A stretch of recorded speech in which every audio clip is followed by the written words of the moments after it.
Hello, writers, and welcome back to Spooky Writes, your channel all about writing. I'm your host, who's secretly a ghost, Kemal Onor. Today we are continuing this series all about editing by talking about sentences. You will be flogged, and when we put into Cuba to resupply, God willing, you will be flogged some more. No, not that kind of sentence, but this kind of sentence. So let's head into the storm.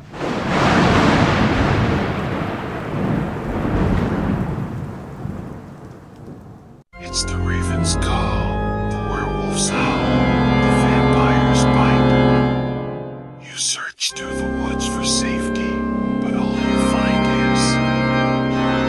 Okay, rights. Now you might already think that you know how to write a sentence. You might think sentences are easy, right? I mean, they start with a capital and end with a period, right? Correct! Well, what if I told you that sentences have to have at least 2 words in them? Now, this was something that I never understood, or at least was never described well to me during high school, and I never learned it until I was in undergrad studying creative writing. Because I didn't know how to write a good sentence. Now, sentences can be seen as the building blocks of your writing, the foundational layers that build up your scenes. Something like that.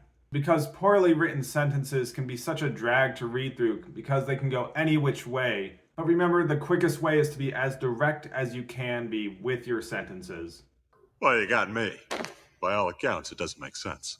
So sentences need to have 2 things, and those 2 things are, a sentence needs to have a subject and a verb. In essence, something needs to be doing something. If I simply wrote the man, it would be incomplete. I'm the dude, so that's what you call me. Now, I remember almost every single paper I ever wrote through elementary school, through high school, even through most of undergrad. I would constantly have sentences circled, and my teachers would write F-R-A-G on them. Front grenade! Meaning that they were not complete thoughts. They were rather fragments, if you will.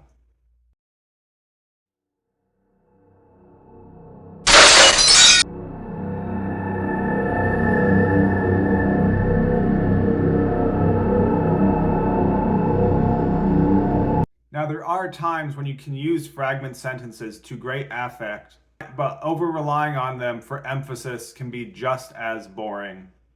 You know what I mean.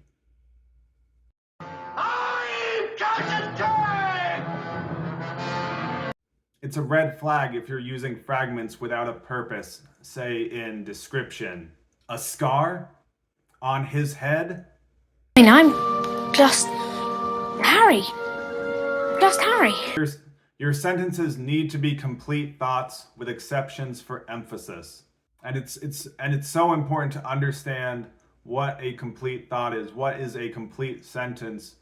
Otherwise, it'll look sloppy if you're just throwing around fragment sentences here and there without a real purpose. Maybe you're writing a fight scene, or you're writing a fast-packed action scene. Oh yeah. And you want it to be choppy. There are times when you might want a scene to feel choppy. You might want it to be stuttered in the sense of the way that you are writing it, but stylistically, if you're using it without purpose and you're not understanding why, when I was in high school and in elementary school, and teachers would circle my sentences and say fragment sentence, or they would just write circle and say frag, I had no idea what I was doing incorrectly until I got to undergrad when I was studying creative writing, and for my first few semesters as a creative writer. And for my first few semesters studying creative writing, I was writing stories that had so many fragment sentences. I had incomplete thought after incomplete thought because I didn't realize that the importance of having fully realized sentences, and I didn't understand what it even meant that I had fragment sentences, and no one explained this to me until I was probably in my sophomore year of undergrad.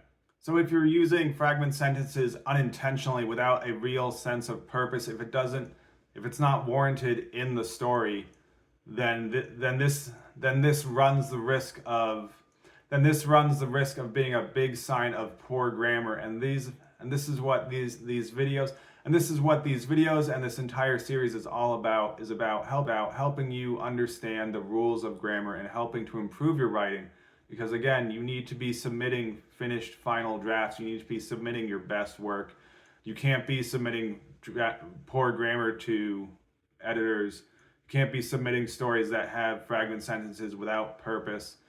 All your language has to be purposeful when you're writing. And if you're not presenting language that is purposeful, it probably doesn't have a good place in your story. And you need to think about editing it and revising it and changing it around until you have it in a way that it is all intentional. And your writing needs to be intentional. You need to be writing with purpose, and you need to be writing with intent. These videos are all about teaching you something. Well, thank you, F-Lee Butthole. The perfect sentence tells the reader what they need to know, and it evokes the correct emotion for the reader. And it brings out the proper emotion by being a complete thought. And remember, subscribe, like, and keep it spooky.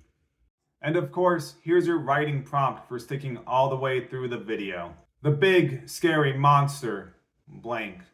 So set your timer and start writing. Thank you so much.